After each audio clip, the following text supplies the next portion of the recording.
Hello, everybody. Happy Tuesday. Thank you all for joining us. I was late making our intro and outro. That's why we were late tonight. It was my fault tonight. It's always Cat's fault. Who said that? I don't know. I don't know who said that. I don't know who would ever say that it's my fault. All right. It's been storming here, so if I start going in and out, please let me know.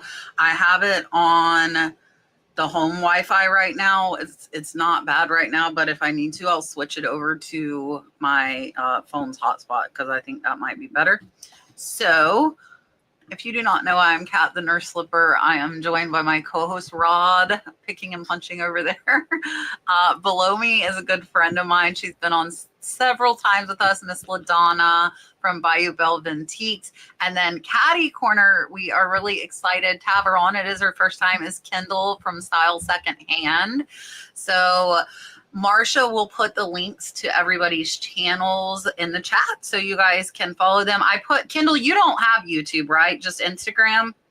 I have Instagram, TikTok. I do have YouTube, but I'm not the best at posting. Okay, I put your Instagram. I put Kendall's Instagram because that was what I saw the most of, so that you guys can follow her over there on Instagram. And all the rest of us are also over on Instagram as well if you aren't following us. So I'm going to make LaDonna and Kendall big to introduce themselves. Get your questions in early, guys. We have multiple super chats already, and we have 17 questions highlighted. So if you want us to get to your questions while we're live, get them in early. So here is Miss LaDonna. Hello, everybody. I'm LaDonna, Bayou, Belle, Vintiques. I am a part-time reseller. I still have a full-time corporate IT job that keeps me fairly busy. So when I'm not doing that, I'm running around posting and sourcing like crazy. I sell on Etsy, eBay, Mercari. I do YouTube lives, and I also do a weekly live on Virtual Antique Marketplace, Vamp, which is a store on District. Sorry, my husband is home, so we're going a little nuts. So I also have a YouTube channel, and I do post somewhat weekly hauls. Sometimes I try to do educational type things on antiques. So yeah, that's my deal. All right, perfect. Here's Kendall. Hi, everyone. Thanks for having me. I am the one-woman show behind Style Secondhand. I have been selling full-time for 2 years. I was part-time for like 4 months and then dove into full-time, and I have been loving it. I sell on eBay and Poshmark, and I mainly sell men's and women's clothes and shoes with the occasional video game here and there if my husband finds some, because they're fast sellers and I love to sell them. And you can find me on socials at TheStyleSecondHand, Instagram, TikTok. I am on YouTube, but I don't post very often. And I like to share hauls and reselling tips and tricks and everything like that. So happy to be here. Perfect. All right, guys. Listen, we got a super chat at 11 o'clock this morning. You guys are getting like earlier and earlier.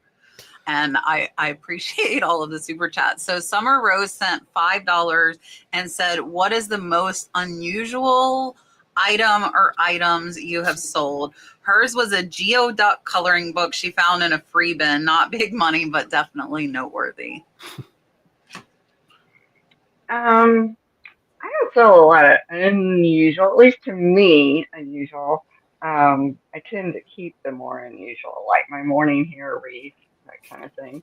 I think for me, the weirdest thing was a huge German Kewpie chocolate mold. I mean, the thing was gigantic, and I thought it looked creepy as anything, But it's old. It went for about $130, so always keep an eye out for things like that.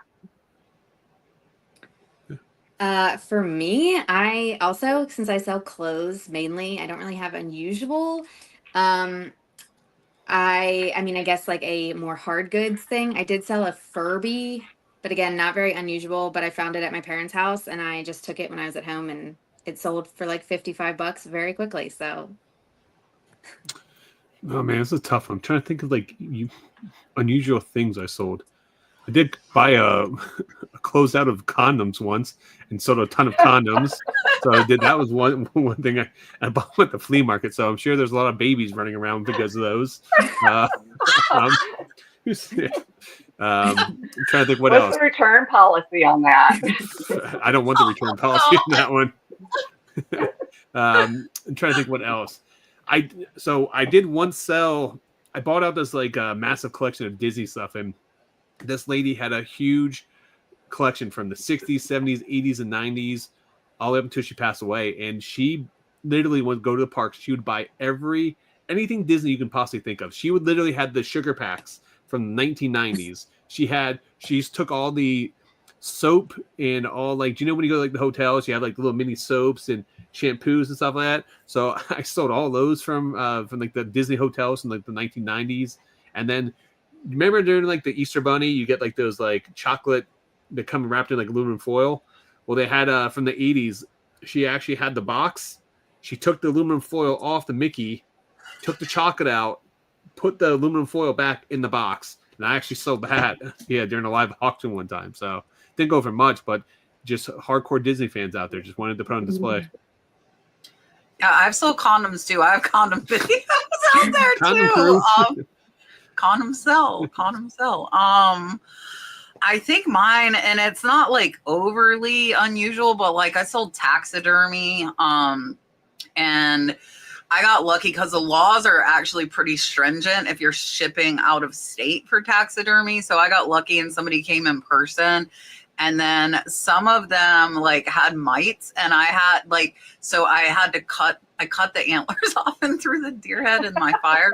But I don't buy taxidermy anymore because a lot of it is illegal. So beware, because just be careful. Don't go getting arrested. Other than that, I don't do a lot of like very unusual stuff, but a lot of it's more funny, like the condoms and stuff like that, you know. Ladonna, what are you showing us? Nerves of steel, muscles like iron. So yeah, those old bodybuilding books for like the 40s and 50s are a trip. Yeah. So. I know. I have like tons and tons of ephemera, so I was pulling stuff for tomorrow's sale, and I was like, "Woo, kind of funny." I know I have a couple of men that come to my sale; they might appreciate that. Some of those books I have do really well. Playboys somewhere. I don't know where they went. Mm-hmm. Yeah, I had some of those up there in that stash too. I think everybody has them, honestly. Yeah, they're under my mattress. All right, let me get here. I'm gonna give you my dolphin, and then we will move on.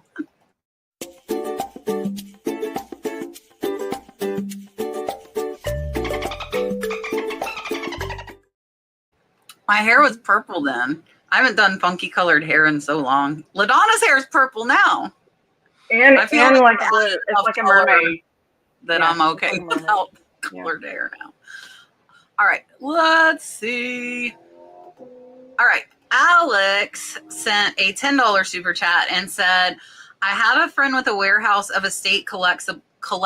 What platform do you recommend for bulk and unique items besides eBay? Any thoughts on what would be best? Whatnot or Dibdit for newbies?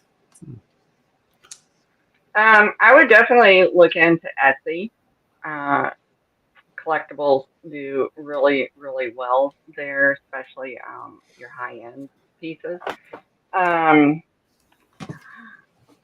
I prefer the district platform, no matter which store you decide to join. It all depends on what you are selling. There are different marketplaces on district, and sometimes you gel better with one particular owner over the other. I personally am not and I might get roasted. I'm not a Whatnot fan. I'll just say it. I'm just not. But I'm not saying you can't be successful. People certainly can. It just all depends on what you're selling. But I do think Whatnot is a little saturated at this point. So that's what I would do. I mean, I wish I had I don't know Dibbit. I've heard of it, but I don't know anything about it, and not on Whatnot. So I wish I could help, but I would say Etsy is probably going off of Ladonna, but yeah. So the key word that that you're looking to sell in bulk in unique items other than eBay. So if you're looking to sell bulk, there is an app, there is a marketplace on District called Shop Commons where you can actually put things in there and sell in bulk, and they're selling to other resellers. So it's a good way. You don't have to, and you don't have to be live. The best thing about it is all you have to do is take like a 30-second video. You can just post it. So you don't even have to take photos and all the other stuff. Like it would take to like lay everything out, take photos. You can take a video. I think it's 60 seconds or maybe 30 seconds. We just film it as a video, and you just have to upload a video for it. And you can do a buy it nows, or you can do live. But I mean, if you're just looking to just move stuff in bulk, that would probably be your best bet. If you're not familiar with Dibbit is it's pop culture, website that you can buy and sell stuff for pop culture stuff. So it depends on what type of collectibles you have in there. Maybe that could be good for that. Maybe not. It just depends on the type of collectibles that you're offering.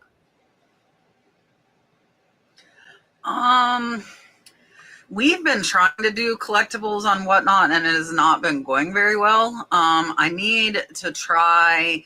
If I do it, I'm going to try Knickknacks. That's the one that I go on. I'm not on Dibdit because Rod, Dibdit's like pop culture stuff, right? Yeah, it's more pop culture. But I mean, at the end of the day, like if you're selling live, you can sell anything live on there. So they do allow you to, if you're listing on the Stack Marketplace, they allow you to do that. But I mean, if you did want to go in there and sell live, we can, have you partner up with me or Kevin or someone else to go live with you. That might work. Like, I might be interested in trying that, honestly, for the collectibles, because Whatnot's been kind of bombing as far as the collectibles. I think any of the District platforms are going to be better for a newbie, because you'll do good even without the following, where Whatnot, you really have to build the following. And I have like 12,000 followers on Whatnot, and we still don't get a ton of people in our shows. I think all the notifications, people started getting annoyed. They turn the notifications off. So I don't think they're going out, where on District, I think the notifications still go out to everybody, right, Rod? Only if you follow that person. So now the owners of the marketplace can send a notification to all the members and stuff like that, but that's like an email notification. So it's not like the annoying pop-ups you get all the time for just any, so it just depends on kind of who sends it out and kind of how they're sending it out. Okay. Yeah. And I like how District you can co-host with someone that has a little more experience, and they can just kind of hold your hand through it. Yeah, get the help for sure. All right. Dun, da, da, da. Okay, I'm doing the whale. Here you go.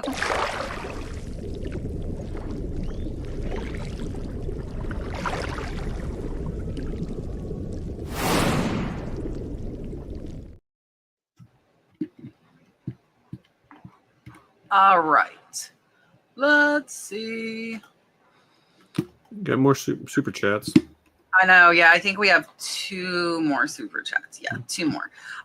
Laura sent a $2 super chat and said former dealers have lots of new vintage Tupperware. She's saying that if you missed it, I put out a Tupperware research video on Sunday, and I was really shocked at like how much new vintage Tupperware there was. I was like, I never see new vintage Tupperware. So it must be either those dealers, like she's saying, or like from garage sales or estate sales from those dealers, because the majority of the really high dollar Tupperware was new, old stock, vintage. So I was when surprised. Cheryl and I went to that hoarder house, I looked over something. I wasn't even thinking anything about it. And later on in the car, she was like, I can't believe you didn't pick this up. And I was just like, what is that? And it was a Tupperware thing. And I was like, get out. And it was Yeah, quite a it's bit of money. it really is. It's absolutely crazy. All right, what are we doing? I'm gonna do my octopus. Here you go.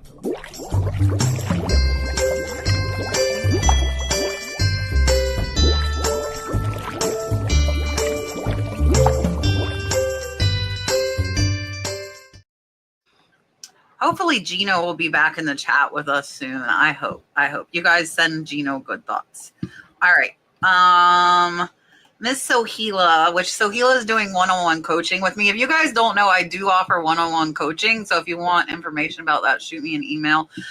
She sent a $19.99 super chat. So what am I going to do? This is difficult. I'm going to do the mermaids because I like the mermaids.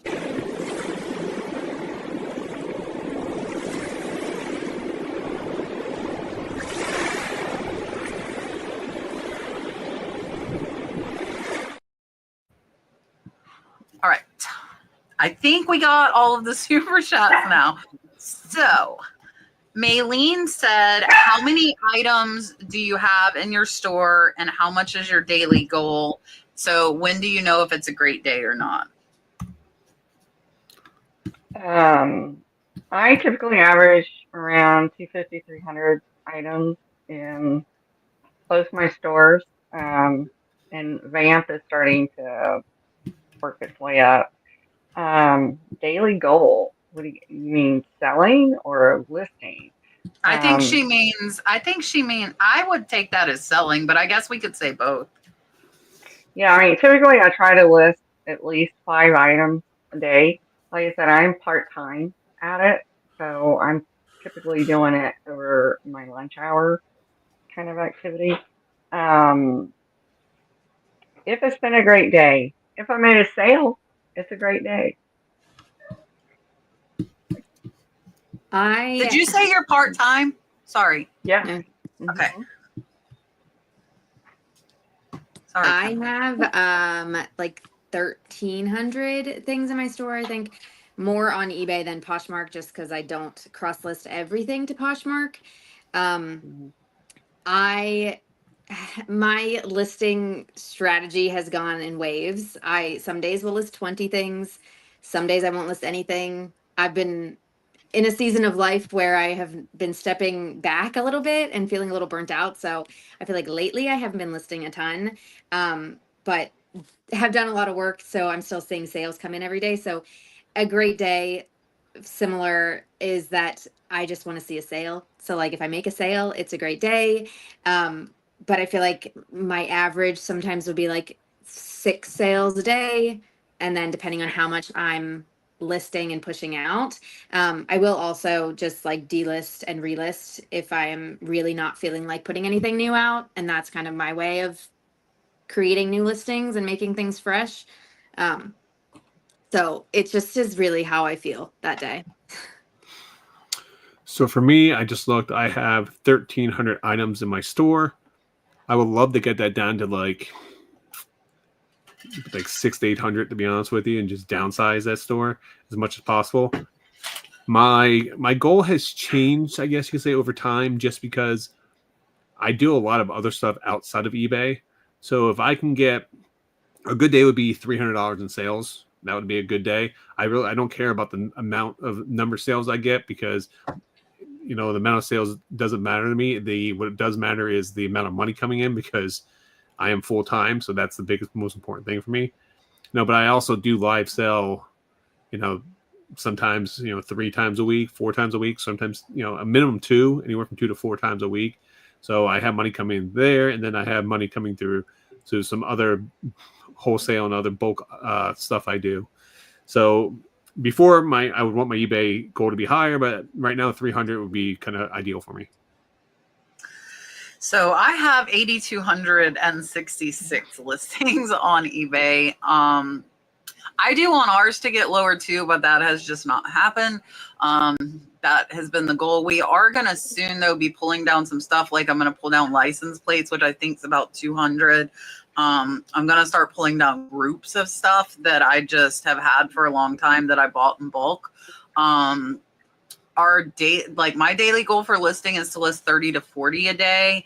And as far as sales, I've been saying 500 for a long time, but honestly, I'd like to hit 750 a day. I have employees, so my situation's a little different than a lot of people. And like Rod said, though, we do live sales as well. So like today, eBay's sucking. It's at like $300, which for us is bad. And I know a lot of people are like, no, I'd be thrilled with that. But I have 8,000 items. So eBay's down, but we did a teacup sale on Whatnot earlier that did okay. So that kind of makes up for that difference. For me, a great day is over 1,000. I'm happy if I make over $1,000, whether it's from eBay or live sales or both. $1,000 day, and I'm happy. And we've been hitting, honestly, we've been hitting over the 750 quite a bit. We're at 15,000 in sales on eBay this month, and Whatnot is probably about 10,000. So not too shabby. It's $1,000. I'm happy. So yeah, a question for you, Kat. Yeah. You are going to be taking items down. So what do you plan on doing with those items? We're going to do them on Whatnot. Okay. So, but we're going to schedule them out because they're more, kind of specialty items. Yeah. So like, we'll probably schedule it like 2 weeks out. I have the license plates. I have the Harley pins. We do well with purses. So like when I'm thrifting and on my online estate sales, I'm going to try to watch for more, purses, because those have typically done well. I've held my linen back because of the fact that I'm thinking about doing the district platform, and I don't want to go sell my linen and then I, go do that and I don't have anything to, to list. Yeah. So that's kind of the hardest thing. Question for you then. Know. So if you're going to take the stuff down, what do you plan on? Do you plan on starting it like at a low dollar amount then too? Like the license plates? So you're going to start those at like $2-3 a piece, or $3? Yeah. $3. Yeah. So and I paid $2. So I mean, it'll be break even with fees. Have you thought about, before you take everything down, just put those like 200 license plates on like a 50% off sale? I already did. You did that? I put them on a 55. Yeah. I might run it one more time before the show, because obviously that would be more than $3 a piece. Yeah. But yeah, no, I definitely did that, and I'll do that with the Harley pins too. At just one more time before we run them. But I mean, I've made thousands and thousands of dollars off of them, so I'm like, and the space that the license plates take up is a significant amount in one of the sheds. So then I would have that space for other stuff. And I still buy license plates. I just, and I would buy those again. I think I got like 1,200 of them, and we have 200 left. So, I mean, I've sold a good majority of them at, pretty close to like the price that I was wanting to get for them. All right. Maylene wants to know, are there any other eBay related jobs out there that are not physically demanding? I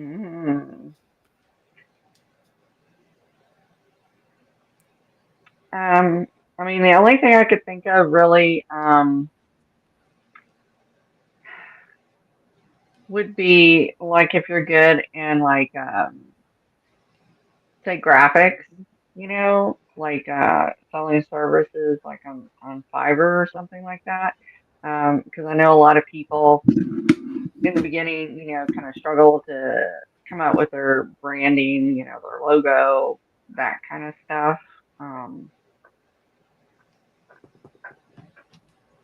But other than that, it's a tough question. It is kind of tough, because you can always do somebody's listings, you can always do their photographs, but I think it's kind of a little hard to just, those type positions just aren't sitting out there, Do you mean like jobs at eBay specifically, or like? I think she means like reselling type thing is what I'm taking it as. I don't, Maylene, if you're still in the chat, let us know. She asked these just before we started, so I don't know if she's still in the chat. And you can always sell things that, like, small things. I mean, not everything has to be like physically taxing, and you can do sourcing from your home. You don't always have to physically go out to source. You can source online. Yeah, I would say like something small or something. Like I know, I mean, like trading cards and things like that are big, but also hard to get your hands on probably. Or like video games is pretty easy to store, and as long as you can test them, that kind of thing. But um, yeah, I don't really know. Are there any other eBay related jobs out there that's not physically demanding? So stuff that's related to eBay. I mean, you can be a content creator. You can create content. You know, you can do that. But I mean, unfortunately, that won't pay any money in the very beginning or probably for a very long I time. never pay any money. Yeah. You can actually outsource your skills, and if you're good at doing listings, you can do nothing but listings for people. You could, you know, if you have someone there locally, they could drop off like clothing or something else at your house, and you can take all the photos and stuff like that for someone. You know, I used to pay someone to help out with some photos and some listings for me, so that might be this eBay related job you can do. I'm trying to think. Don't some people get hired out to like do the posh sharing and stuff? I don't think so much like anymore. VAs. VAs. With the thing with VAs though, a lot of the VAs are overseas, and you can get them to Yeah. work 40 hours for a couple $100. So that's why a lot of people are doing the VAs and do stuff like that. But now they have the posh sharing tools that you can use, so you can pay. You know, it'd be cheaper just to pay the software than to actually have someone to do that. Yeah. Yeah, but I mean, you can do retail arbitrage. You can source from home. You could try to think what else you could potentially do. Yeah, I don't know. Kat, you have any ideas? I was gonna say, like LaDonna was saying, I would do like jewelry. We do a ton of jewelry. Actually, probably half of the stuff we've been selling lately has been jewelry, both on live sales and on eBay. You could just do small stuff, like super easy. It's not heavy. Like you can sit down to list it. I have a little like 10-inch light box that can sit on your lap. You can literally sit on the couch with this little light box, watch TV and list.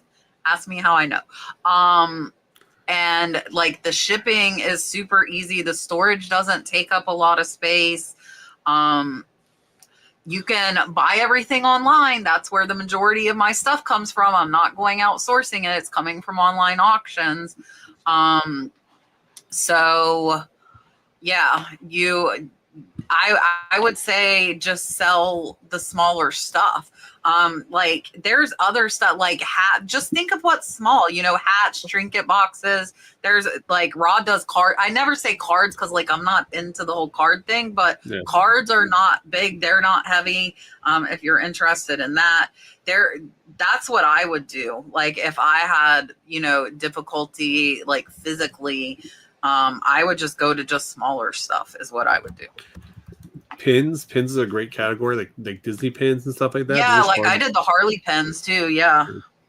I mean, license plates will be easy to do. I'm trying to think what else. Yeah, those aren't heavy.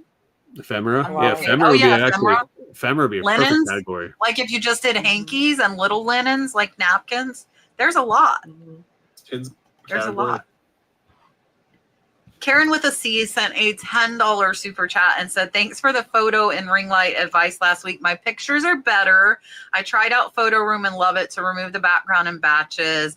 It seems a bit stark white. What are your thoughts? I use Photo Room all the time in batch. I think they look fine. I've not had any complaints from the buyers on them. I also use Photo Room and do it in batches and leave the background white. And same, I've been doing that for like a year now and never have had any complaints. I know you can also change there's different things you can toy with, like different backgrounds, but I think you can change the color too. So like if you feel like it's too white, you can make it like a creamier color or something like that maybe won't be as like aggressive, but I do it and love it. So she just sent another message saying that what I mean is, what do you think about the all white? I like the all white. I think it puts a very classy photo, and then you can see any type of like issues with like the products and stuff like that, what I do is I take my photos, put it in there, and then I crop it to zoom in a little bit further in the first picture. If you are taking an item that's white, you probably don't want to have the all white background. So in Photo Room, you can actually change the background colors to black or a different color for you too, if you need to change up if it's all white behind you. But the only complaint I ever got was multiple people have messaged me and asked me, can they send them an actual photo of the item because they didn't want to see the stock photo. And I'm like, no, that's not the stock photo. That's the actual photo of the item. So I said that the fact that you're getting messages like that knows that that tells me that Photo Room's doing one hell of a job and that people think that's a stock photo. So yeah, that's why I like it. Yeah, I think that it looks really professional. I did professional photography before I went to nursing school. So I'm kind of OCD about the pictures. And it is stark white. And like Rod said, like I get, and I haven't gotten them in a long time. And I think that's because so many of us are using Photo Room and stuff. So people are getting more used to that. I used to get messages all the time. Could you send me an actual picture of the item? And I'm like, that is an actual picture of the item. And I tell them, like, go look at all of my photos. Like, all of my photos look like that. They are my photos. That is the actual item. But I just think it looks more professional. I'll occasionally use the AI backgrounds. I like those for jewelry because you can have them laying on like fabric and just stuff that looks a little nicer. But I haven't done AI backgrounds in a few months because I'm just concentrating on getting more listings up, and it does take more time because you can only do one AI background photo at a time. You can't batch them, and like even if I could, I wouldn't want the same AI background for different photos. So yeah, I think that I just think it makes it look more professional is what I think. Yep. I'll do the eagle. You guys thank you for all the super chats. I really appreciate it.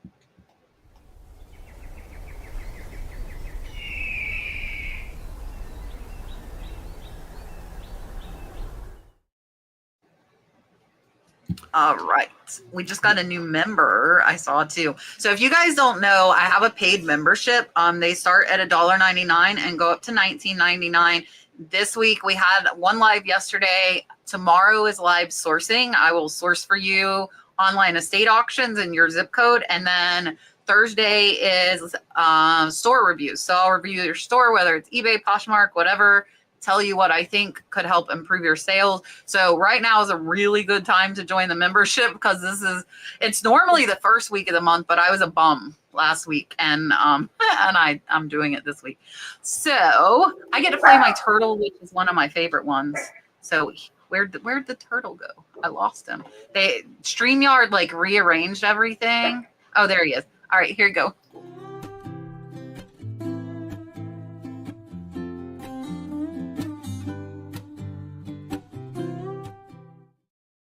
I like this next question.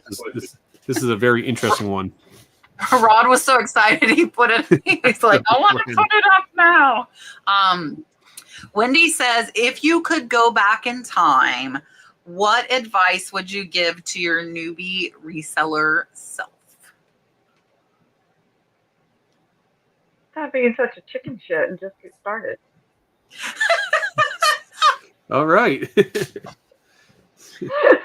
I did. I will be honest. I had inventory for over a year, full intentions of selling, but I got too caught up in figuring out a brand, a name. I mean, it was obsessive, and now that I've been doing it and like Kat told me, you can't come on until you're on eBay. I was just like, I did not say that. I did not say that. She may have said, well, you have a couple of months to get on eBay. But no, in all seriousness, don't be afraid. Just jump in. You can't gain anything if you don't at least jump in. And everybody makes mistakes. That's how you learn. I feel like I'm in great company because that's exactly what I was thinking. Whenever I look back at my first sales and pictures that I took, I cringe because of how just terrible everything looks. And I still made sales and I still made money, and everything just got better, and I just kept learning, and I'm still learning. I mean, I'm 2 years in, and I got stuff to set up a new photo station in the room next door. So I'm not doing everything on the ground. So like, that's going to be a whole new experience for me. So I think if I could go back, I was just like collecting inventory because that was the fun part, and was so scared of starting because like, what if I made a sale and what would happen then? And then I finally did, and I started with eBay, which I think I mean, I wouldn't necessarily change that, but I do think Poshmark is a way easier platform to start with, just with shipping, because there's a lot of things that a lot of nuances with eBay, but I also love that about it. And I think it would just be like just to start sooner and like just do and don't really think, because things will come and things will change and the platform will change. You'll have things that go wrong. You'll have a negative feedback or whatever it is, but it's all a learning experience, and like you just have to do it and not be scared and like constantly consuming content and trying to learn how to do it and think you know everything. And because that's how I was. I wanted to know everything before I started, and I still didn't know enough. So just start. So I got probably 2 or 3, I would say. Number 1 would be sell-through rate.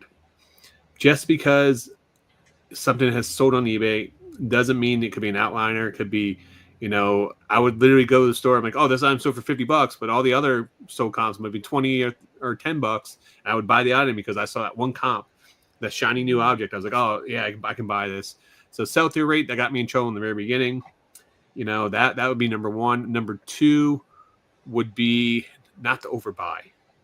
There's tons of stuff out there, and we always think that we have to pick stuff up every week. And I would probably do a lot better with buying, and I would buy smarter, and that would go back to my my sell-through rate. But I would make sure I get all my stuff listed or close to be listed before I kept sourcing more, because sourcing is the best part. We all want to go out and source, especially in the very beginning, and then you just start putting stuff to the side, and then or you just list the good stuff, and then go out sourcing again, and then you pick up more good stuff, and then you put the other like so-so stuff to the side, stuff you don't want to list. And yeah, so I would work on bulking items out and try to keep a positive cash flow, because nothing's worse than being inventory rich and cash flow poor, especially when you're starting out.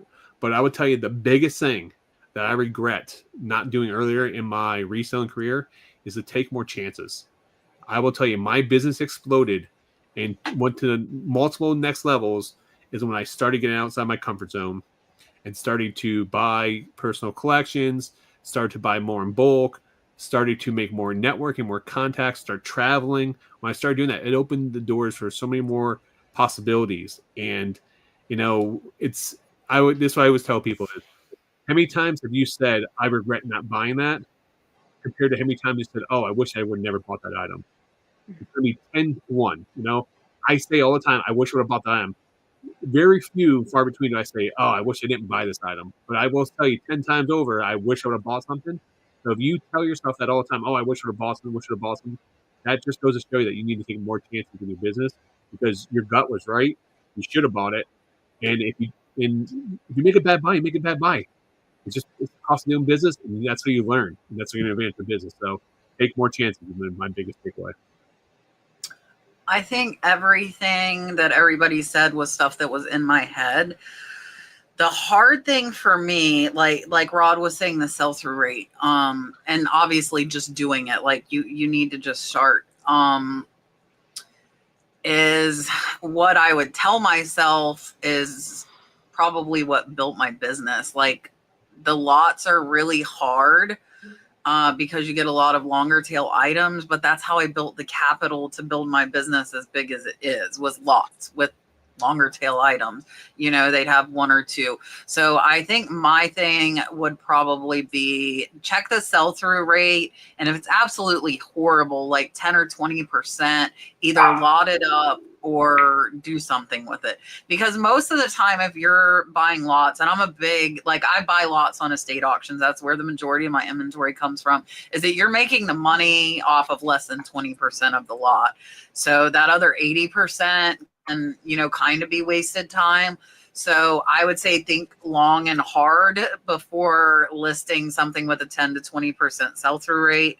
That would be and getting organized. And this comes to money too, though. Like when you're first starting, you don't have money. Like I would love for all my shelves to be matchy, but they're not, because I bought them as I grew my business.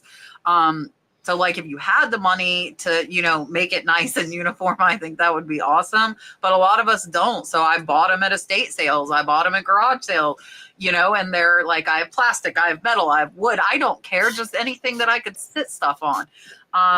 And using the SKU and marking it so you know where stuff is, because the worst thing ever is to get a sale and you can't find something. Kat, you talked about buying in bulk and buying something like, collections or buying on your online auctions there. But one thing I always tell people is, would you agree with me on this, that you only have to be right once? When you make those big bulk buys, it just takes that one buy to level up your business and get you that capital to be able to continue buying. You can be wrong and break even. You can have a learning experience from it, but you only have to be right once to level up. Would you agree on that? Yeah. Because like my license plates were relatively early on. The Harley pins were definitely early on.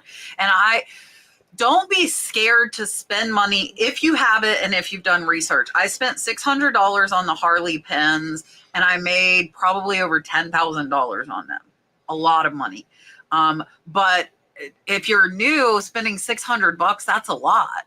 But I got 600 pins, but if you do the research, feel comfortable in it is, I guess, the biggest thing. Don't I looked. Okay, I'm going to tell you guys this because if you watch, I have a regular auction that ends every Tuesday while we're live. I didn't watch. I put in, I would have went higher. But I won 4. I won 4 of these. They are extremely rare glass sculptures. I'm not going to tell you where it is because I feel like that might give my auction away. I will tell you it is over a 24-hour drive to get there. So earlier today, I was on the phone with the auction owner saying, hey, if I win these, how long will you hold them? I'll drive and get them. But I only won 4, which is not really worth driving for, but it's the ones he told me he thought he'd have no problem shipping. So I think we're going to be good. I think he'll ship them to me. I got them for under $200 and I think I should be able to get $2,000 to $4,000 a piece for them, if not more. It's a very, very rare artist. And he told me they got it from, and I'm going to tell you this because this is not where he's at. He got it from a storage auction in Las Vegas. And the whole storage unit had these rare glass sculptures. So he had 10. I won 4, which is better than none. But now I don't have to drive all the way across the country. But I love Southwest stuff. Darn it. That would have been so I might think about it. Me and Dalton take a cross-country trip. Cool. You can document your journey. Yeah. To a point. I think I would probably drive 12 hours. Yeah. Get a hotel, drive another 12, and then maybe hang there for a couple days and then drive home. I love driving. Because you can write it off, and then number 2 is you can source along the way too. So I need to see. I might be able to stop at Vegas on the way. Yeah. Then I could get Katie and Vicky to watch Dalton, and then I could go to the casino. There you go. Plan. Sold. All right. The Camper's Grapevines says, I just heard of Stripe, a payment invoice system similar to PayPal. Do any of you use it?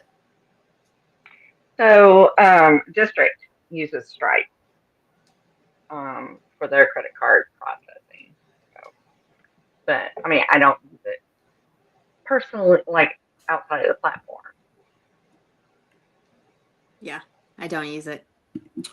So I do use Stripe in regards to, I think Whatnot pays out with Stripe as well, if I'm not mistaken. And then does Whatnot have, I get PayPal from Whatnot. I don't do PayPal through Whatnot. So I think they do Stripe. And then I use Stripe when I had like some sponsorship deals and stuff like that. They pay me through Stripe. And then District does. I think Golden Auction House also pays through Stripe, if I'm not mistaken. So yeah. So a lot of them do with Stripe. Yes, I do use Stripe. I think WorthPoint, my WorthPoint commissions come via Stripe. And then my big cartel site, I believe, is also Stripe, that I sell my classes on that I never talk about. But they still sell occasionally. So it's totally legit. It's not, I don't feel like it's overly used like PayPal, but it is a legit site. Asking for a friend. Okay. If too shy for live selling, could you just start a cheap 10-day auction on eBay?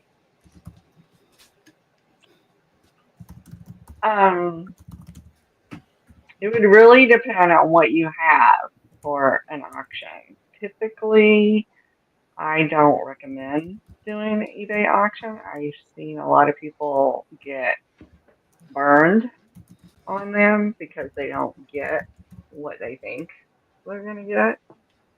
Yeah, so unless you have something that's really unusual, really valuable, I would do buy it now, personally. Yeah, I agree. I think similar. I have seen a lot of things that sell for like super cheap, and I think that person, like, obviously, I mean, in the beginning when I price my items, I know like what I think it should be worth, but that's not always what it is worth or what someone's going to buy or pay for it. So I think like if you're going to start an auction, I would do it higher than you think, because you're going to want to still like at least do maybe the lowest that you're willing to go, but I would still start it higher than you think, because you might think it's worth it, but other people might not, or it might just get lost in eBay and not get the bids that you want on it. So, I mean, I do buy it now for like 99.9% of my listings. So that's my best advice. I would say a couple things. One is make sure it's an item that has the high demand when you are, because if you start an item that people can just go in and buy it now, and make sure go look at the other listings. Anytime before I start listing, put up an auction, I go and look at the other listings, because if someone can buy it now for $10 or $20, I'm not going to put it up for auction because it's so cheap that someone can just go buy it. So why would they bid on it? And unless you're just trying to move stuff. Also, too, on a 10-day auction, I always start my 10-day auctions on a Thursday, and so they end on a Sunday night and Sunday evening, because majority of the people, what are they doing on a Sunday night? You're sitting at home on a Sunday night, getting ready for work the next day. So you're not doing anything. You're just sitting on. I try to have it end between like 7 and 9 p.m. Eastern Standard Time, because 2/3 of the U.S. population is on the East Coast. And that way people are sitting at home just messing around the phone, killing time. So that would be my suggestion for you if you are going to start up and run an auction. I think 99% of items on eBay should not be on an auction. You might get no bids or one bid. And the thing is, you have to wait 10 days, right? So I know you're saying you're too shy for live selling, but like when we go live, we don't show our faces. Nobody sees us. We have the camera turned around the other way, just showing the inventory. So you don't have to be on camera. You don't have to show yourself. I've seen some people that are quiet and more timid, and some people might prefer that. They don't want the loud, outrageous, overly in your face seller. I would try live. Because like I said, the majority of things, like for me, I will pay more to buy it now. I don't want to wait 10 days unless it's an extremely good deal. I'm not going to wait. So I would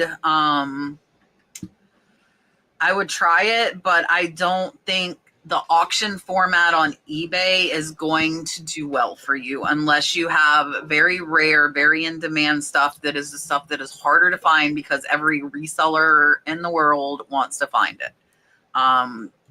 And yeah, so unless you're super lucky and have a really good source, it's probably not a good business model. You're better to do buy it now and just list regular on eBay. I wanted to put this up, and I appreciate you not telling what my favorite auction is. She said she knows it and she saw the sculptures in person yesterday. If I do drive, we will have lunch. You need to send me an email. And that is hands down one of my favorite auctions. So if you're bidding on it, you're bidding on stuff I like, I'd guarantee you 9 times out of 10 you're probably bidding against me. Cause I bid there almost every week. And I love the owner to death because he will ship anything I buy, and I know that, and I'm like, he's gonna kill me when I'm bidding on stuff. Sometimes I'll even call him and like give him a forewarning like I did on these and be like, I'm gonna bid on this. Like, because one time he was like, is this an accident? And I'm like, no. He's like, it's gonna be expensive. I'm like, I know, because they were worth $300 a piece. I'm like, I'm fine paying, $60 for 4.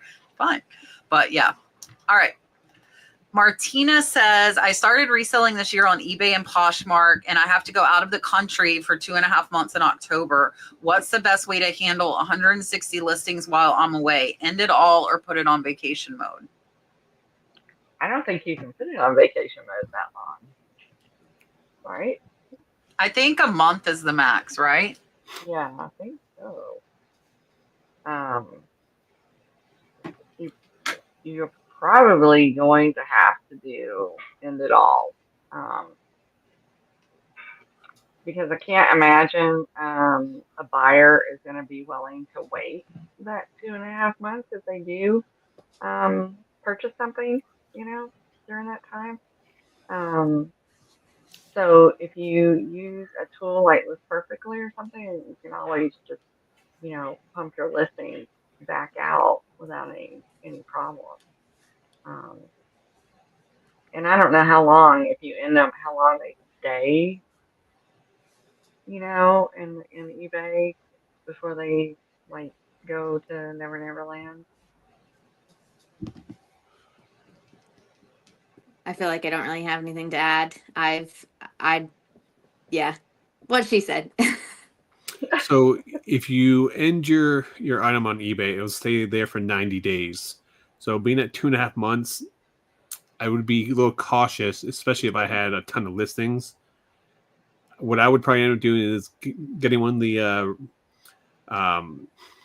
my God, I'm just drawing a blank right now. Get like List Perfectly or get Vendu, one of the cross-listing platforms, because you can download all your listings to there, and those listings will stay for months, for years. They'll all be in there. I would end all my listings before I left. And then when I did get back, I just would actually probably when I was overseas, I would probably like day or two before I'm ready to head back, I would start listing all my items back up again. And the reason why I said that I would get List Perfectly or Vendu on one of those platforms, just because if something happens, because you're going there for 2.5 months, you're almost at that 90-day, you're getting close to that 90-day cutoff. If you get sick or something happens where you can't, a natural disaster or something happens where you can't travel back, then you're going to lose all your listings. So I would pay the bare minimum just to back up all my listings. It might be $10-15 a month, whatever it would be. And then that way you have it. And then when you get back, you hit the ground rolling. You can just list them all right back right away. There'll also be fresh listings for you. So you probably get a lot of sales and stuff that you probably haven't seen in your store for a while as well because it's a brand new listing. Yeah, I'm going to agree. I think I would take them down, get one of, like, all you need to get's the lowest level of the software. List Perfectly starts at like $30, and you can use my code's the Nurse Flipper. You can get 30% off. And then you can put all your listings into there, just end them. And then when you come back, they'll be ready. You can just pop them back up. Plus there's a ton of other benefits. I'm pretty sure it's 30-day max, which you could do that and then do it again and then do it again. But you have that chance of like hour or two that you don't do it, that something will sell and you're not here to ship it out. Plus, I think if you go that long without listing activity, your store's going to crash and burn anyways. So I would end them is what I would do. Miss Elena, this is my thrifting buddy, says, has anyone else noticed a discrepancy in their expected ship time being less than what you have set up? I have it set to 3 days, but I'm expected to ship in less time. It has happened several times. I have not had that happen. Me either. I don't know on that one. I would contact customer service. It sounds like an eBay glitch or some type of issue. Or maybe you sometimes when you do list an item on eBay has been in the past where it has automatically reset my time just because they were updating the website or something like that. So maybe some of your listings were on your normal 3 days, but then a couple listings you put up weren't. I've had that happen to me. So what I would recommend doing is probably maybe go into your store, do a bulk edit, put your handling on 3 days for all your listings again, and see if it happens again. So you just might need to do a kind of just a check on it. Yeah, you could bulk edit and set it to 3 days again. That's what I would do. I haven't because mine's on next day, so I'm always expected to ship right away. So I wouldn't notice if it was less. She said she has already contacted eBay and let them know, and they're trying to figure out why. So hopefully they'll figure it out.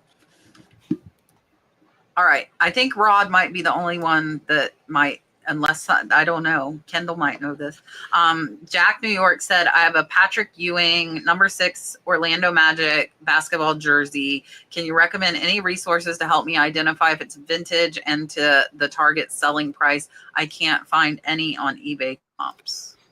So if I remember correctly, Patrick Ewing played for the Knicks majority of his career, but in 2001 and 2002 season, I think he played 1 year for the Orlando Magic.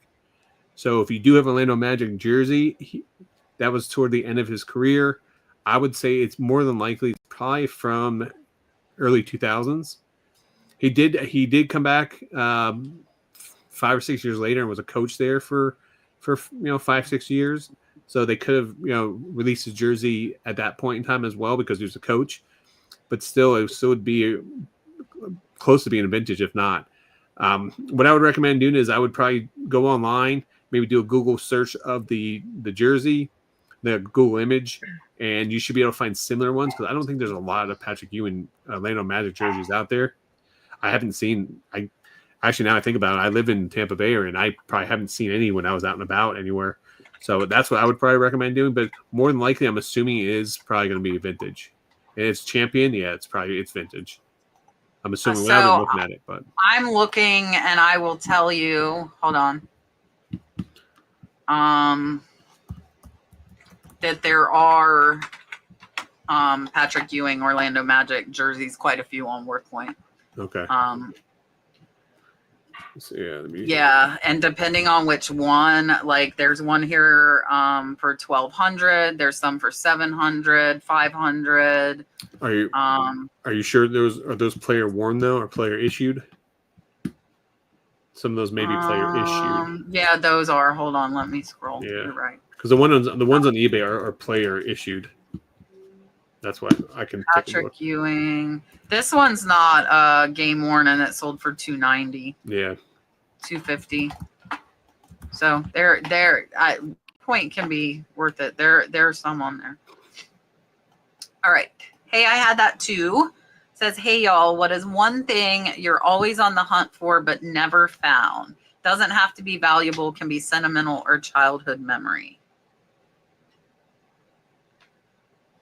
I think I'm always on the hunt for morning jewelry.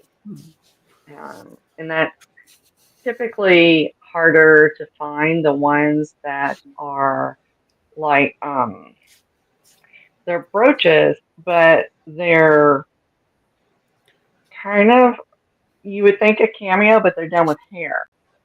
And they're just really cool. And they're really hard to just find. Typically, you have to like go online somewhere to search them out. So I'm always, when I'm traveling, I'm always searching for that kind of thing. For me, I feel like I always have like a running list of Bolo brands that I'm looking for. I feel like I always am very tunnel vision with just clothes when I'm thrifting. Magnolia Pearl is something that I have never found and would love to find. And I feel like I'm also looking for Pokemon related because my husband loves Pokemon. So like that's my closest, I guess, like sentimental childhood kind of memory, but mainly Bolo brand clothes is like the top of my brain every time I'm looking for anything.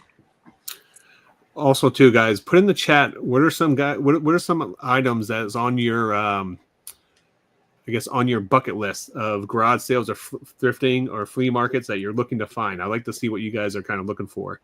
For me, One of them is now these are stuff I can buy online and other stuff, but I want to find them in the wild. Halloween blow molds. I want to come across those. I've come across a couple on like 100-mile sale and stuff like that, but they're priced really, really high. But I still haven't I've come across Thanksgiving ones, all kind of vintage Christmas ones. I want to find like the old Halloween ones. So that's on my garage sale bucket list.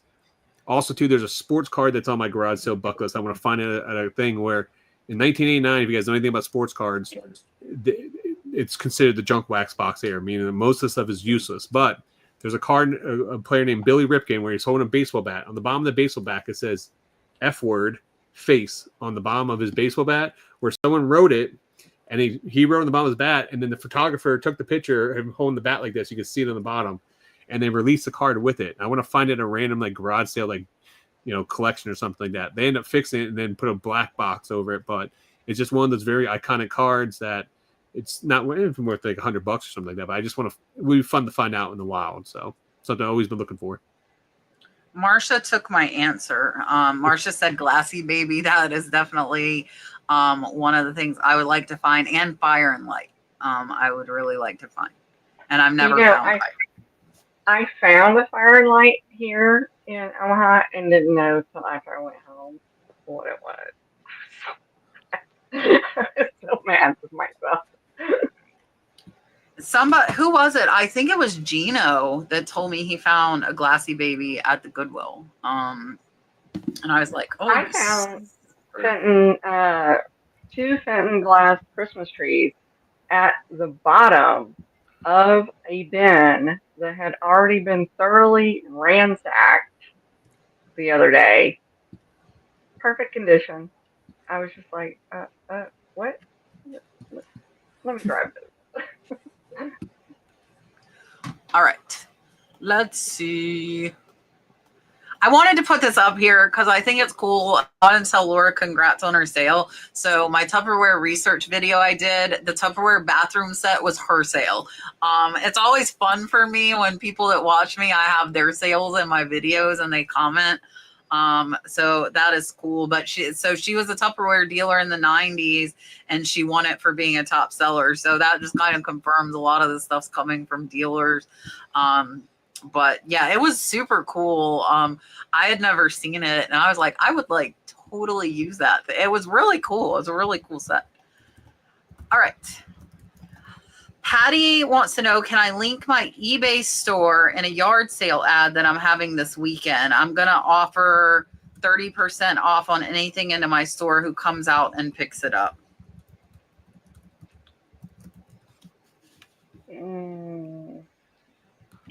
I don't know. I don't know. I mean, unless there's some kind of restriction on that website, but I don't know. Why not? Yeah, I would say go for it. I would say if I'm going to take everything from my storage to put it for a yard sale, like how I have my whole inventory set up, I'm going to lay it all out for people to come and look at it and stuff like that. I probably want to offer more than 30% because I want to try to sell off as much stuff as possible. And I want to just move that stuff if I'm putting out for a yard sale, because when people come to a yard sale, they're going to expect to pay yard sale pricing and not 30% off eBay pricing. So if it was me, I would probably be pricing that stuff at 50% or less, because the whole purpose of me having a yard sale, me personally, is for me to move as much items as possible. Because remember, everything you put out, you have to take time to put back in and reorganize and delist and everything else. So also recommend every time you make a sale, you may have time to remove it off eBay. Take photos of what people buy. So when they go to cash out, take a photo of it so you remember later on if you're too busy to delist it. I take it down immediately. Otherwise, like you'll forget. Like we haven't done like the yard sale thing, but I've had like family come over and look through my inventory and get something. And then I've also done shop my shelves live. And we have two phones and we have to pull it down because otherwise it will get forgotten. As far as whether you can link it, I don't if you did like on Craigslist, I don't think Craigslist would care if you posted it. I've had people ask if they can come shop and I'm like, I have like 5,000 square foot of stuff. I am not going to stand here for somebody to look through all of that and maybe buy something, like, no. Now, if they look through the store and, maybe wanted to come see a few things, I might do that if it was higher price things. I definitely will allow local pickup, but I don't think Facebook would really. I think you'd be fine posting it almost anywhere. I can't think of anywhere that would like stop you from. You would have to look at the external links because Facebook does charge a fee if you do sell anything online there. So if you're linking your Facebook, you're looking your but not for like the garage sale ads. Yeah, but what I don't understand, she said that in the comments down below. I'm not pulling the listings unless someone asks for them.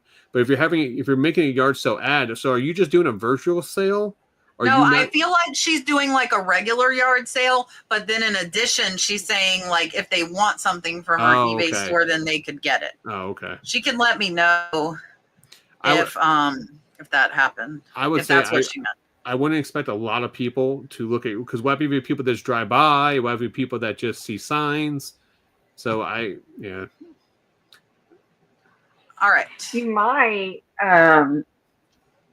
offer people that are there maybe like some kind of coupon code or something for your store.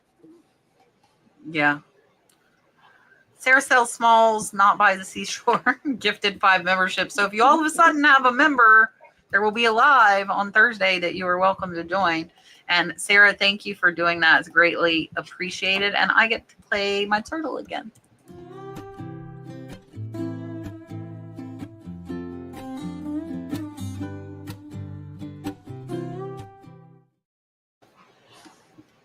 All right. Let's see. Did she say? Did she say? I don't think I don't see yet. All right. Sandy says, I had a box returned from the post office because it was a wine box. Wine wasn't in it. It was an eBay order, and I just used the box. Has anyone else had this happen? I've not done it because I've been told not to do that. But I do know just, I'm kind of like a wine snob. So I learned very quickly you can't ship alcohol across most state lines. And whoever's at the post office doesn't really care what's in that box. They just see that it's got alcohol on it. I learned something new. I've never done that. I don't have any wine boxes at home, but I know now not to ship in them. So if you're classy like me and you drink wine out of a box, you don't have this problem, okay? You're never going to run this issue, so it's not going to be an issue for you. But when I try to get my moonshine, I learned it was a problem. Yeah. But so a couple of things. You cannot have advertisements for alcohol on any of the boxes you ship. So if you do want to ship in an alcohol box, you just have to cover up the use black marker, tape over it, do something. You can still use the boxes. You just can't have it showing on there because they will flag it because they're going to assume right away. They're always going to assume it's a liquid and they're going to assume it's alcohol. You also can't use like masking tape and other things on your packaging. So these are things you just learn over time. But yeah, just be careful with that. Yeah, I never sent it, but I've had them, but I knew that I had to cover it. So I just wrap mine in brown paper. So you can use a box, but you have to cover it. You cannot let the alcohol label be seen at all. I want to throw this up here. Sarah said lots of new names in the chat. Welcome. So when you're a member, it gives you like a special message every like anniversary, which is cool. That's what Sarah used for that one. All right, Miss Teresa. Who did you do that or I did it? She's asking Patty if they had high winds. Okay. Hopefully Patty saw that and answered.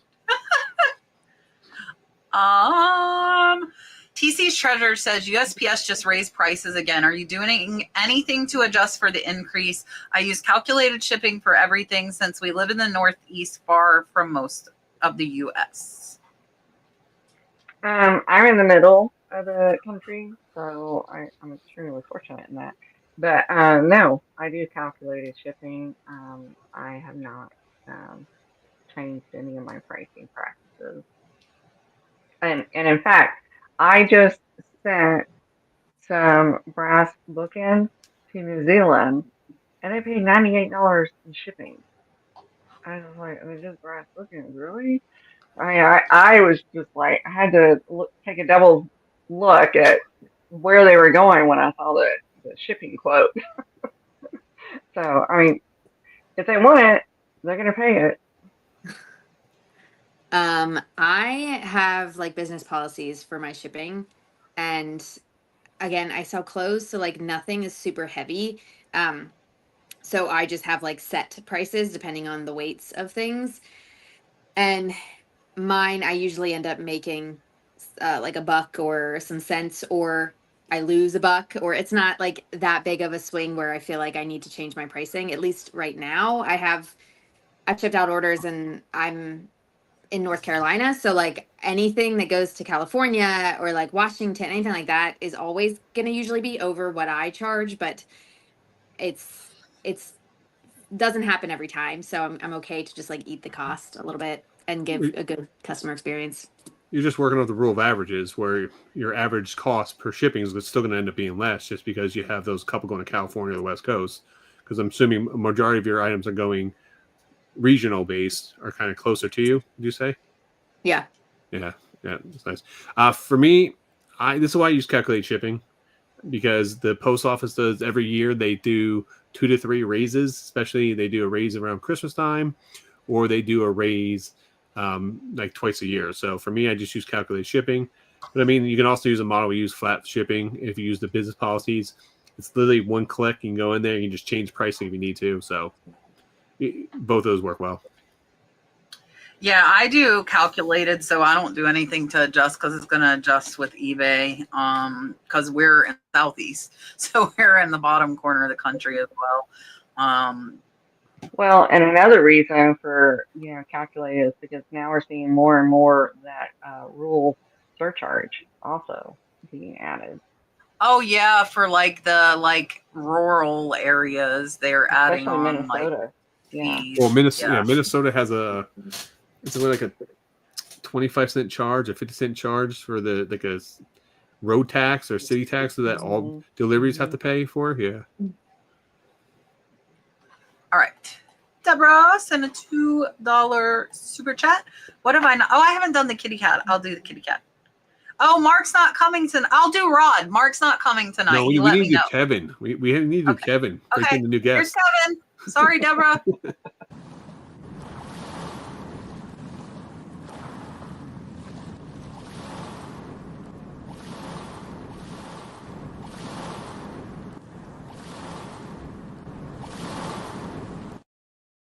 Just what you thought you didn't need in your life tonight, huh? I don't know if he's still here. He was in here. I saw him yapping his jaw in here earlier. I don't know if he's still in here. All right. Oh, so Mary, hopefully that answered your question. She asked if we have to update listings due to the shipping rate increases. If you're calculated, you do not. If you're using a flat rate, then yes, you do have to. But if it's calculated, you do not. Lots of shipping questions. Teresa said that we talk about pirate ship, but eBay gives a discount on shipping. Is pirate ship even cheaper? They're usually pretty comparable. I use Pirate Ship just because I like all my shipping in one place. But I have every once in a while. I'm going to tell you one place that it can make a difference is some of your international shipping. I have found a couple of times my shipping through Pirate Ship has almost been half of what Etsy, and especially District. I will tell you, if you ship to anybody in Canada and District, you'll want to use Pirate Ship because the shipping rate is ridiculous. I don't use, I mean, I've used Pirate Ship more for like personal, like if I'm sending a gift to somebody, like a family member or something, I'll use it because I know that it exists and I can get labels cheaper. But I do everything through eBay, and then Poshmark just gives me my labels, so not much work there. Majority of my listings I just ship through eBay, but when I do ship through Pirate Ship has a tab that you can import your eBay listings directly in there. I will say for all my expensive orders, I actually use Pirate Ship over eBay. The reason for that is because I'm getting insurance on the item. If you have an insurance claim through eBay, you have to follow through the steps, file it with the carrier, and go through and deal with all the BS you have to go through and all the hoops you have to jump through. If you buy it through Pirate Ship and you have an insurance claim, all you have to do is contact Pirate Ship, and Pirate Ship handles it for you. So I will say, when it comes to the headache of dealing with insurance companies and stuff like that, Pirate Ship was great when I had a $400 and something damage order, and Pirate Ship took care of all of it and got me a full refund back, which is great. But I mean, Pirate Ship is a bulk shipping service. So because so many people use it, they do have a bulk rate, just like eBay does. Some of the items can be cheaper. Some items will be a little bit more expensive. But if you're shipping cubic rate, their cubic rate is actually, I think, majority of the time a little bit cheaper than eBay. So it just depends on the item. I mainly use it for like when I was doing the YouTube live sales. If I get viewer sales, which I have been horrible and haven't been putting up videos on my thrifting channel, so I haven't had those in a while. I don't check it just because we do so many. Like Monday we had 30 go out, and just to like compare would take more time than we would save, I feel like. So we just ship off of eBay, but I know a lot of people who only ship off of Pirate Ship. There are quite a few people that only use Pirate Ship. I just couldn't figure out how to bulk edit like the weights, because a lot of my stuff, like the jewelry, I put 8 ounces, so I get a little bit extra to cover my poly mailer in the jewelry box. And I couldn't figure out how to like bulk edit the weights on Pirate Ship, so that's one of the reasons that I haven't done it. Shop Till You Drop said, what is a fair price to pay someone to list? I wouldn't have any idea. That's probably getting me more cats than you actually have somebody, or did have somebody. I'm not sure if you still have someone listing for you. Yeah, I have no idea. I'm interested to hear what you guys have to say, because I list everything myself, so I don't know how much is fair. So 2 different ways I've paid people in the past to do listings. One is you pay them per listing, or you pay them per hour. So it just depends on how many items they're listing and kind of how they're doing it. I've done both. I will say when you pay someone by the listing, you probably will get more bang for your buck than by the hour, because people have a tendency as the hours go on to slow down, get bored, find other things to do. So I will say I would prefer by listing over that, but that is not always the case as well. So when I was paying by the listing, I was paying $2 per listing, and then I would give them a bonus if they did over 100 in a week. I'd give them a $50 bonus, so they make $250 a listing to like encourage them to list more. My employees, the majority of them, I pay $15 an hour that are not by the listing. In Florida, you cannot 1099 somebody. It is not legal if they are listing, because they're using your inventory, especially if they're using your phone or whatever they're using. But I would say, like minimum wage in Florida is $12. So that's like honestly not overly high. I think if you have somebody that's self-motivated, paying them $2 to list, like I could list like 30 to 40, and I'd be making like $80 an hour. So if you got somebody that's motivated, I think though, like if you got somebody that's motivated, obviously you're better off to pay them by the hour.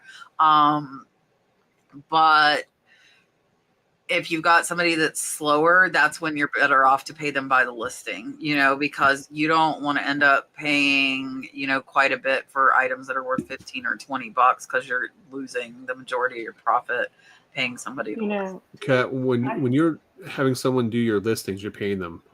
Were they in person with you, or were they on their own? So, because that makes a big difference. Yeah, because I know you've done both. Both.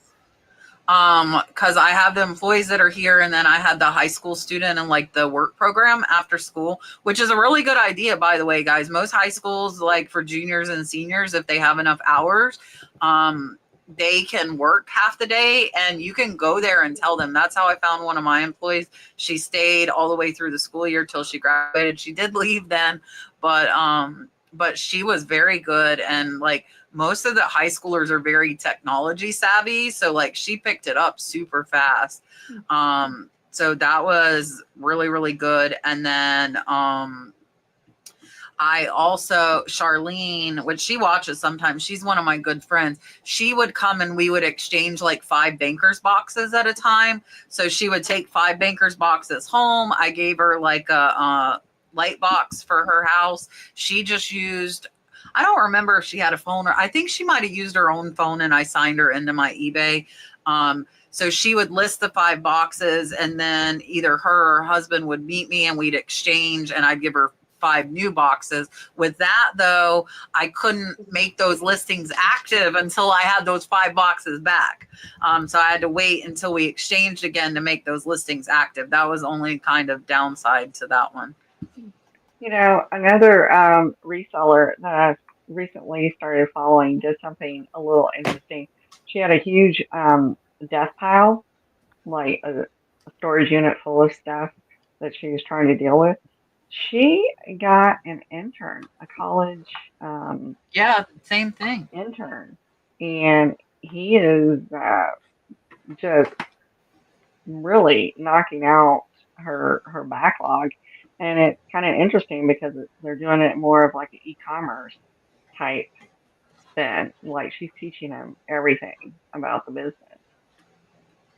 Yeah, and I mean, really, and like people ask this all the time. They're like, well, you bring the person in, you teach them how to do all this. What's to stop them from then going and doing it themselves, right?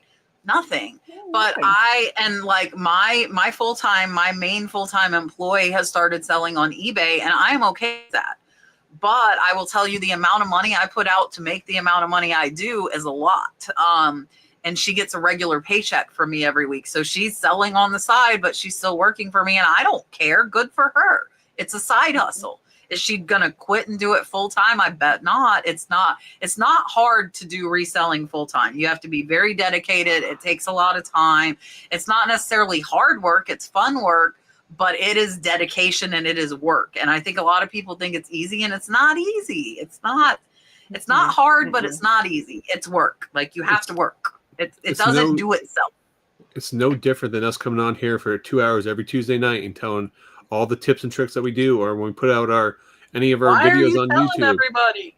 You're ruining reselling for everyone because you're telling everyone I can tell you how to build $1 million business. That doesn't mean that you're going to build $1 million business, because the majority of people don't want to put the hard work into doing it, or the time and effort. You know, so like people like the idea of the concept behind it, but they don't like how much work goes into it. So I will tell you everything I do, how I do it, and you won't be competition, because there's maybe 1 or 2 people will do it. That's fine. Then you know what?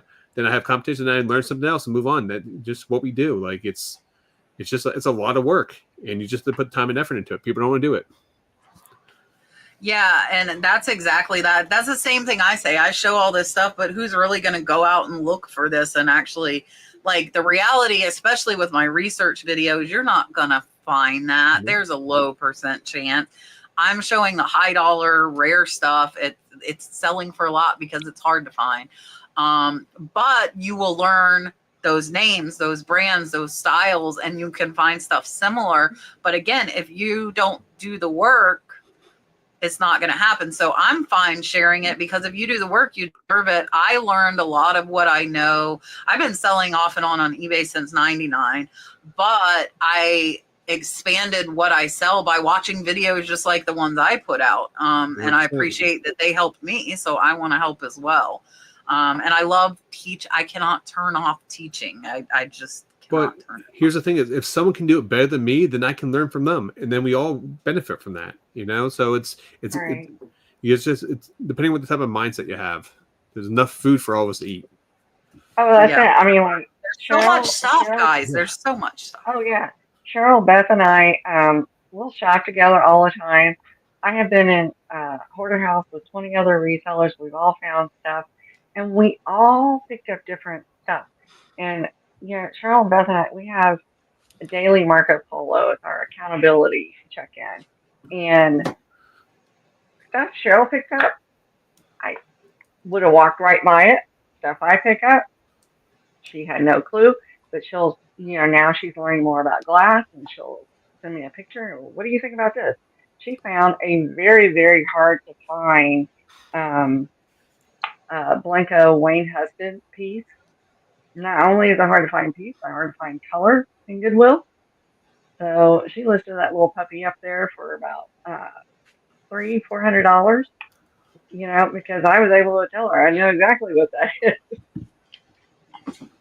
Yeah, and I mean, like, me and Elena go thrifting together in Marsha, and we look at a lot of the same stuff, but there's still stuff that we grab that the other one wouldn't grab. And like I said, there's so much stuff that if one of them gets some, there's stuff for me to get too.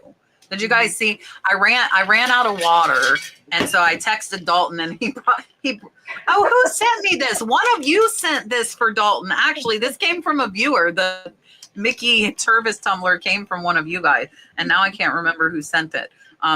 But yeah, so Dalton brought me his Mickey Tervis with water in it. I do not know the answer to this question, Roger. But I believe there is a way that you can end and sell similar. If anybody uses List Perfectly to do it, because I don't do it, my employee does it, and I tried to look on there and see, and I can't find it. But I'll try and find out for next week if you're here, or if, hopefully somebody in the chat is doing it. I know Gina. I don't know if Gina's in chat. She was messaging me on Instagram a little bit ago. But maybe if any of you do it, please let Roger know. That's why I wanted to put that up there. All right. Not Funny said, is there a way to set different notification sounds on eBay depending on the type of message? I can't stand hearing the alert and not knowing if it's a buyer message or just eBay spamming me. Yeah, I don't know. But I do understand where you're coming from. Because I've noticed, like, the sound of an offer and the sound of something I may be watching are the same. And that is a little annoying. Yeah, I don't know, but I do love the cha-ching. I'll take that sound. Yeah, I don't know either. So. Yeah, and I feel like I know you probably could for messages, but not the different kinds of messages. Like, I don't think you could separate out like a different sound for messages, obviously, versus the cha-ching, but I don't know if you could. All right. Linda says, can you please explain how bundles work on Posh? I'm a newer seller offering 20% on bundles. Have had a couple of people bundle items, and then I have to go lower than the bundle price. I don't get it. Yeah, I don't sell on Posh. I have my Poshmark set at 3 or more items, you get 10% automatically. And then I usually end up taking a lower, like somebody will then, get them to 20%, whatever. I think it's there to just like get the buyer interested. I mean, I've had people buy at my bundle price too, or my discounted bundle, just to offer them something and they'll take it. But usually I'm okay with taking more, and I will take more. But it's all what you're comfortable with. So like, if you don't want to have, you don't want to go lower, then counter back to what you want to make on it. But yeah, it's just depending on like what you're comfortable with. But I don't sell on Poshmark. Well, I do, but I barely sell anything on Poshmark, so I'll just pass. Most of the people, I don't know if I have like a bundle discount set. I probably do, but I don't know what it is. But most of the people that send me offers on bundles want 50%, and I am not willing to do that. So you don't have to go lower than the bundle price. You can counter them right back. I do that all the time because I send out my lowest that I'm willing to go, and they'll come back way lower, and I counter them at the same price. But I counter them at the same price without discounted shipping, which I was giving them when I sent the offer. And they get the point, and I would say probably half the time they like are like, oh, and they buy it when they realize like I'm not going lower than that amount. All right. Funda says first 3 months we made $9,000 in sales, but sales are very slow. Do you think that getting top rated seller would help? I don't think so. I mean, I'm not gonna say it would hurt, but I think it really comes down to what you're selling and what the demand is for that, along with what you've priced it at. I would say I feel you with the sales are slow. Summer slowdown is a very real thing, and I'm feeling it. I mean, I guess I don't really know, like when I hit top rated or whatever the highest one is, if that impacted my sales or if that made it like sales start flowing more. But I think similar to LaDonna, it's like what you're selling is what matters and what you're pricing things at. Yeah, I don't think it could hurt being a top rated because it just shows that you're a trusted seller on the platform. But it's hard to know if like there is a dramatic jump because I just don't really remember. I mean, anything you do to improve your account is going to help you on eBay. I would say congrats on doing 9K in the first 3 months. That's great. You know, a lot of people would be extremely happy, or a lot of people don't do that within a year. So the fact that you're making progress in that that direction, you're going the right way. So I would just continue doing what you're doing. And you know, eBay is an emotional roller coaster. You're gonna have your good days and bad days. What I would normally do when I first started out on eBay, I would look at my stuff every single day and just get depressed about it and stuff. And then I made a calendar, like a dry erase board, and I would keep track of, you know, what my goal is for the week. So if I had a slow day on Monday, Tuesday, but I had a good day on Wednesday, Thursday, that made up for my other days. So I'm still hitting my goal for the week. So I would keep track of my sales daily, but then weekly and monthly. And then I would just look at the bigger picture. So when the days when things are slow, I just look at my weekly or my monthly, you know, sales, and then see what I need to do to adjust my business from there. Yeah, I wouldn't say top seller status would help. I think listing more. Listing more if you want, do sales, promote if you're not promoting. That's something that'll help. Top sellers, I feel like people probably don't pay attention to whether you're a top seller or not. It might help you a little in the algorithm. None of us know how, you know, eBay's algorithm really works. But for me, I would just say like listing more is going to be a more, you know, advantageous way of getting more sales. All right, Rod. Sold an item today. The person bought it. They just start. And I think let's all of us answer this. I don't think this needs to really be just Rod. So they sold something today. The person that bought it just started their account today. No feedback. Do you think it's a safe sale? I mean, there's always going to be a new buyer out there. You know, you could have people with feedback and still be a bad buyer. You know, I mean, it's just a gamble on there. But I don't go into a sale automatically thinking it's going to be a problem. Yeah, I think, I mean, like when I first, I guess like how long have you had your account open? Because I feel like that's more when you get hit with all of like the super scammy buyers in the beginning of your own, because people want to just like take advantage of you. And that definitely happened to me in the beginning. I didn't fall for any of it, but like I would get those people that made the account that day. And then also I want to give people the benefit of the doubt, believe that the person is good. And if anything, I would say accept the sale, and then if they never pay, then it gets to that point or whatever, then you just relist it. But I'm always willing to give someone a chance because I mean, someone has to, for them to be able to like have, you know, build their own reputation on the site. So, but that's my wishful thinking. No, I think you made a good point, though. I mean, you want to give people the benefit of the doubt because think about it, there's over 130 million users on eBay. We all started at zero at one point in time. Yeah. So, but when you do start out, you will get messages or people trying to send you like private messages like, hey, I can't see the pictures. Can you text me on this number? Or, hey, would you sell us off this platform? They're trying to trick you in that. So don't fall for that. Do everything strictly through eBay. That way you have buyer and seller protection.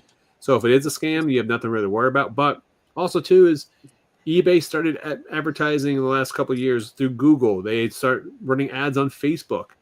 It allows people to check out as a guest if they do not have an eBay account up to $5,000. Anything over $5,000, they actually have to sign on and make an account. So I would say you're more than likely going to be fine. It's just we all get paranoid. And honestly, I can count on one hand in the last couple years how many times people have tried to scam me or try to do something. Majority of people are good.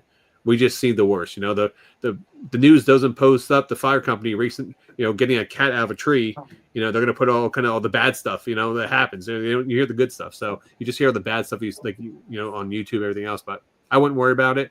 You're protected by the seller protection. Yeah, I'm going to agree.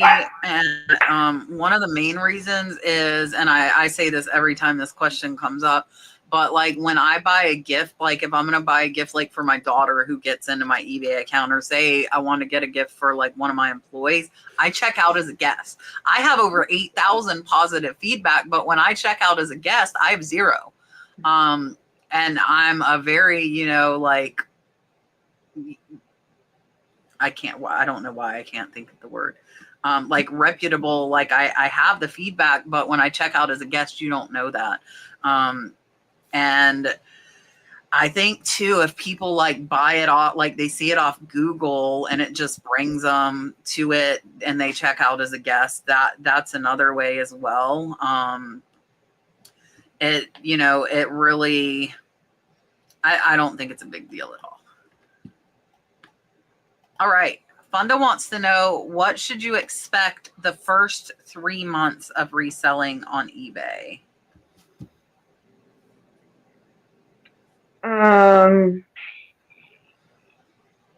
Lots of lowball offers. I don't know. I didn't really have that bad of an experience.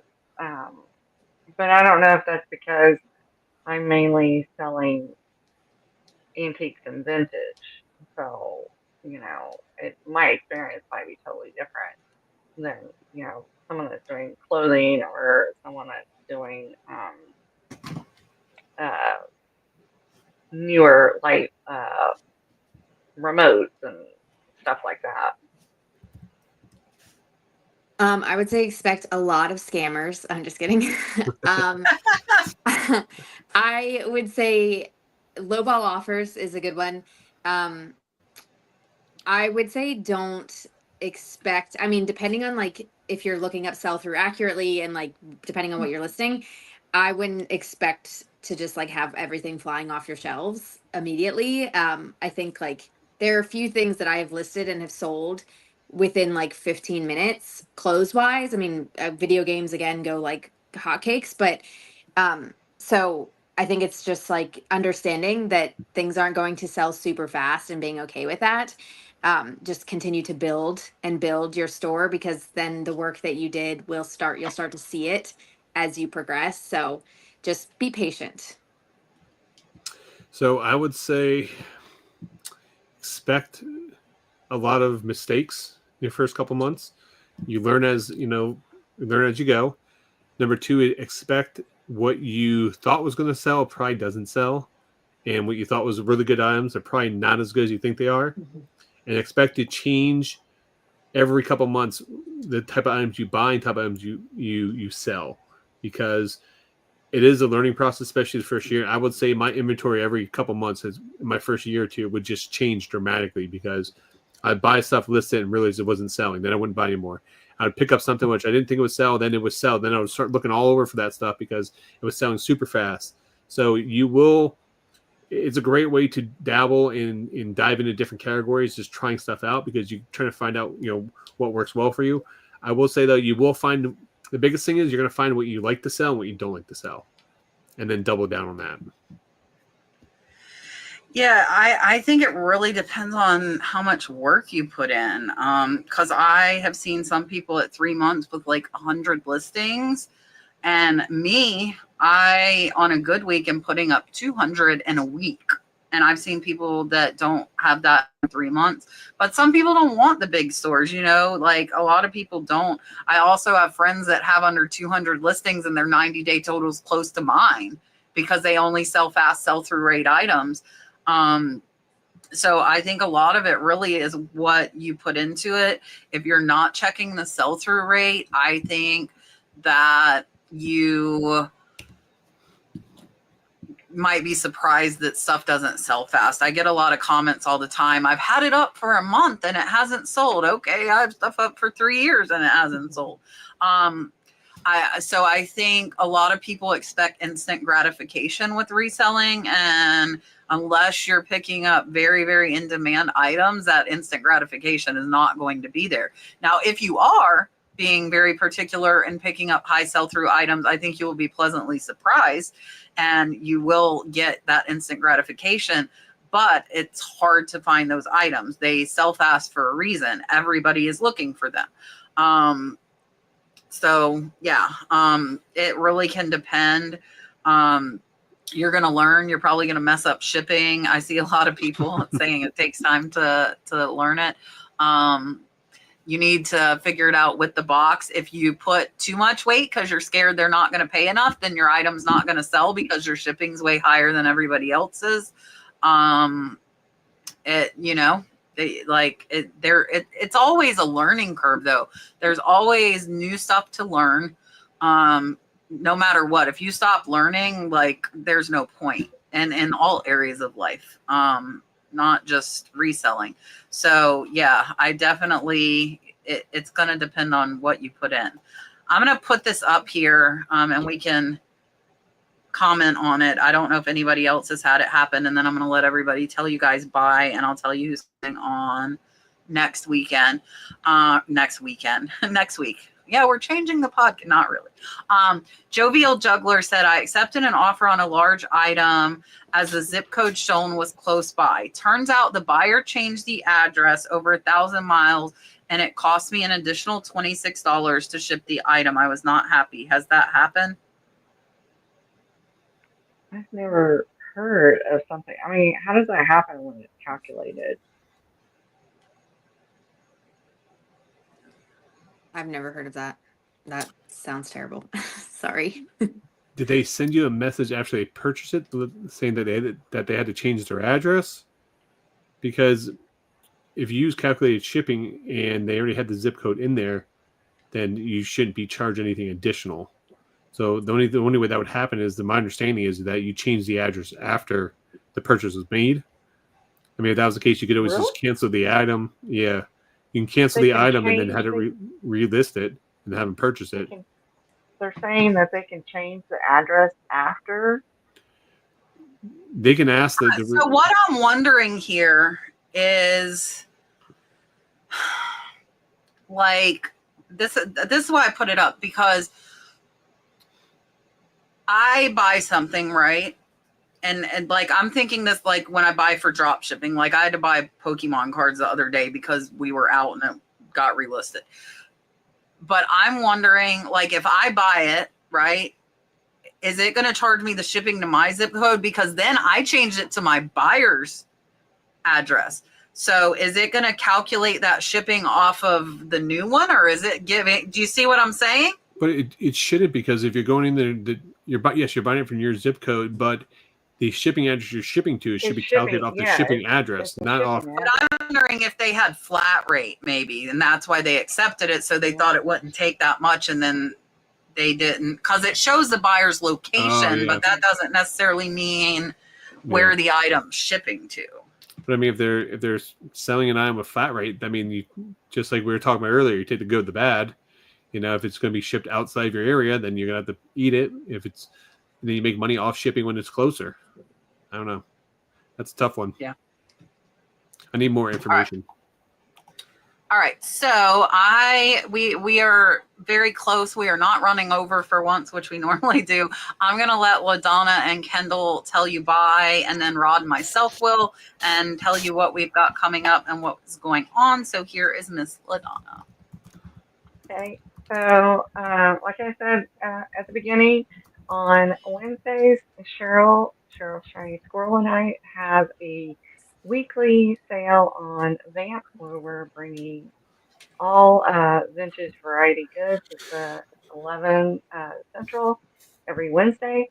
But other than that, I typically put out a weekly haul video, which surprisingly enough, I get quite a few sales usually when I do my haul videos.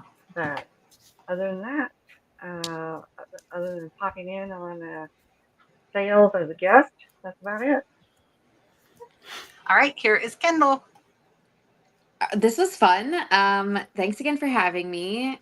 Again, my eBay store, my Poshmark closet is Style Secondhand, and my socials are TheStyleSecondHand because I wasn't able to get Style Secondhand. So you can follow me on TikTok, Instagram. I do have a YouTube, and I want to make it a goal to post on there. So feel free to follow me on there too. But I like to share hauls and tips, and I am still a fairly new reseller myself. So I like to share what I have learned and experienced and gone through because I believe there's enough for everybody. There's enough room at the table for everybody. And I am happy to share my experience and help others. So thanks for having me. Perfect. Rod, what's going on? So, a little bad news. I was supposed to do a live stream tomorrow with Gary V. Unfortunately, due to travel restrictions, his schedule got changed. So we're still doing it. We just moved it to August 13th. So Wednesday, August 13th, me and Gary V will be doing a live stream on Debit Cards. That's my mom's birthday. I'll remember that. We did it just for your mom. So My mom. tomorrow night, I'll be live on Debit Cards doing a baseball box break. And we also are doing a huge promotion. We're giving away, we'll actually make a $1 offer. I'll put it in the chat down below. We are giving away a box of Pokemon cards from 1999, brand new sealed. All you have to do is go to, I put the link down below there, and on District on the Debit Cards and make a $1 offer. And next week we will pick a winner and you get free shipping. You're just paying $1 for the box. So make sure you guys go do that. You guys have to join the marketplace when you do that, but I'll put it in there down below. Guys, it is literally $1. And if you don't like Pokemon, literally just go do it and sell it when you get it because you'll make hundreds of dollars off it. All right. I will have a what sold video out for you guys tomorrow. I'm not going to say I'm going to put a catch treasure hunting out because I've said that and I haven't done it. So I'm not going to say that. Next week, I am super excited, guys. We are having George the Antique Nomad on with us. We scheduled it around his chemo, so he will be feeling good. He asked me to come on. I would never have asked him with everything he's going through, but he contacted me and said he wants to come on with us and see you guys. And also Catherine Young, which she's been on before. She's super knowledgeable. So it's going to be a really, really good show next week.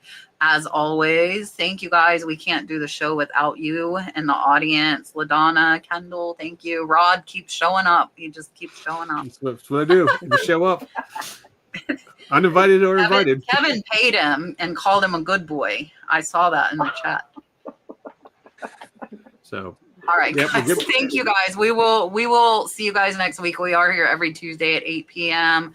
and hope the rest of your week goes good. Bye, guys. Bye.